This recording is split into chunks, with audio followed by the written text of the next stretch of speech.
So, since it's Halloween, I thought we would try something fun and talk about something that's actually scary. So, not ghosts, not cobwebs, but waking up on a Monday morning and realizing that you've created a career that just isn't a good fit for you. So, this video is going to cover the three biggest career mistakes that I see people making all the time. And most importantly, how you can avoid making them so that you never have to face that nightmare yourself. For those of you who are new, my name is Lydia and I'm a career change coach, and I've been doing this work since 2018. And I help people who have got to the point in their career where they realize they just don't like their job anymore, but they don't know what to do instead. So I help people figure out, okay, if it isn't this, what is it? What are the things that you actually want from your career and from your life so that you can actually enjoy Mondays again? So, what are these three scary career mistakes that I see people making all the time? The first one is staying stuck in a job that feels safe. So, I speak to brilliant people all the time who go, you know what, it's all right. My job's okay. It pays all right. Maybe I'll just stay where I am. And then they stay for months and years. And then they realize that they have spent years of their life in a job that just doesn't light them up. And that dissatisfaction level just increases and increases. And you know what? It can have such a negative impact. It can eke away at your confidence. It can make you doubt your skills. It can make you really overthink making a move.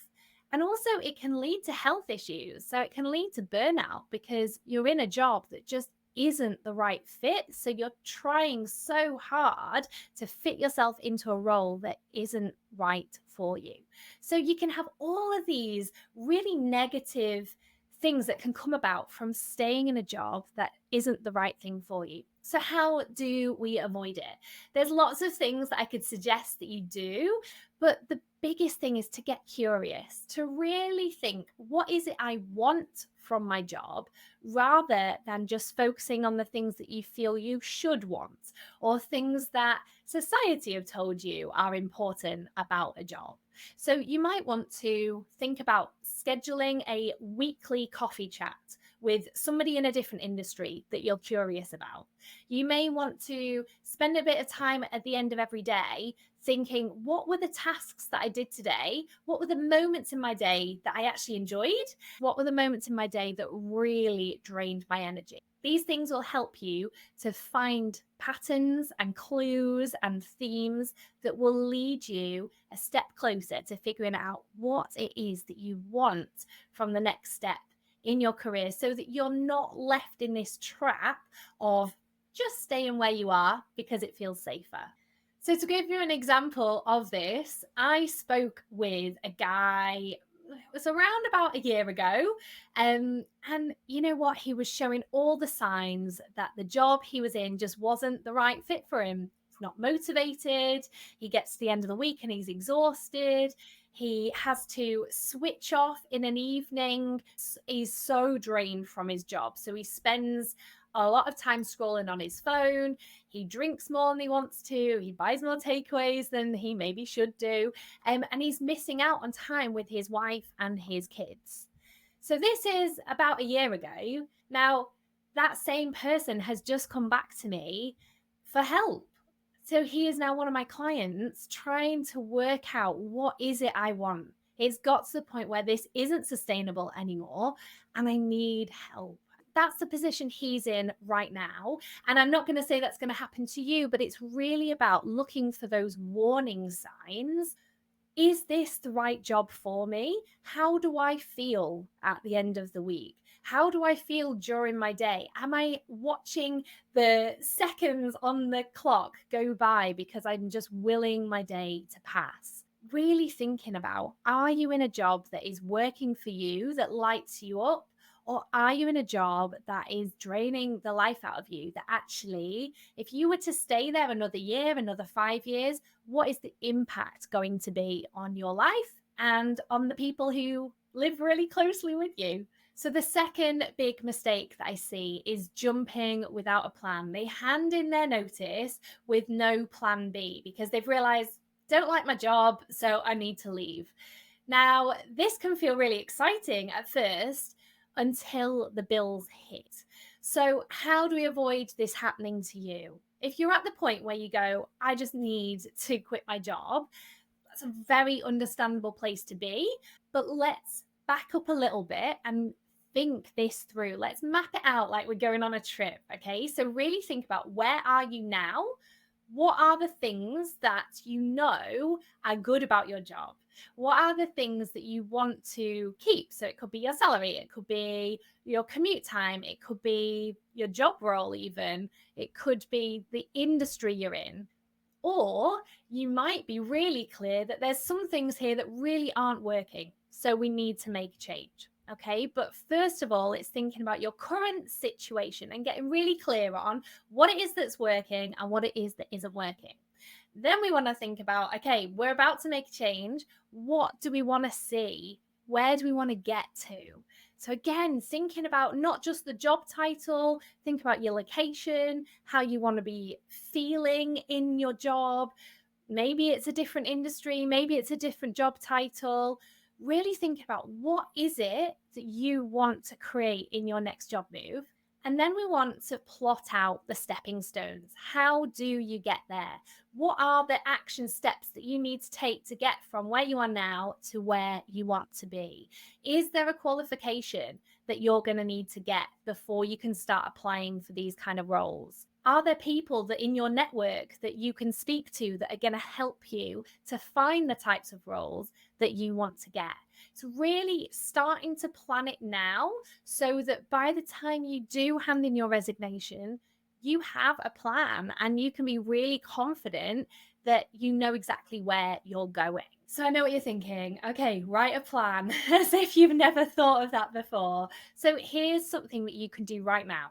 So what I want you to do is pause the video and look at your bank account and see, what savings do you have? What money do you have coming in right now?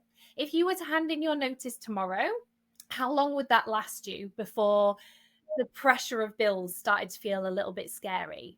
Really thinking about this, we want to map it out so that this feels realistic and so that you're going to feel like you've made the right decision and you've not made a decision out of panic. So if you're looking at your bank account and you think, actually, yeah, there's no way I could quit my job tomorrow, maybe we map out a plan over the next 6 months. How much money do you need to put into a savings pot every month so that in 6 months' time, you could hand in your notice? And at the same time as putting that money aside every month, you can also be doing things like having conversations with people who are doing jobs that you're interested in, maybe going on a short course to develop a new skill, maybe updating your CV to be really, really obvious what your transferable skills are. You know, these are the type of action steps that you can be taking over the next few months. They'll put you in a really strong position to make that career change. And the final mistake to go through today is going it alone. Now, this one's sneaky because we can feel like we should be able to work this out. We should know what to do in our jobs. But the truth is, we've never really been taught. You may have had a career guidance advisor at school, or you may have had someone in your family that told you, oh, I think you'd be really good at this job. But actually, if you've never made a career change before, it can be really daunting. It can be really scary. And you know what? A career change can be as much of an emotional thing as it is a practical one. With big decisions like these, when we're just in our head, when we're overthinking it, it's so easy to talk your way out of an opportunity, to second guess yourself, and to go back to that mistake number one of, maybe the job I'm in isn't so bad after all. So, my encouragement to you is to get some support. So, whether that is somebody that you know who is also making a career change or making some kind of shift, schedule in weekly accountability check ins so that you can both keep each other going and making progress. Maybe it's joining an online community, and I've got a suggestion for that in a moment. Joining an online community of people who are all going through this process together. It's going to help you feel like you're part of something, that you're not just doing it on your own, that it's not just you facing these doubts and these things that feel really difficult. My suggestion for that is that I run a free online community full of people making career changes who are going through these same ups and downs. I said before, it's an emotional thing as much as it is a practical thing. So, in that free online community, you get access to practical resources that are going to really help you with the process of making a career change.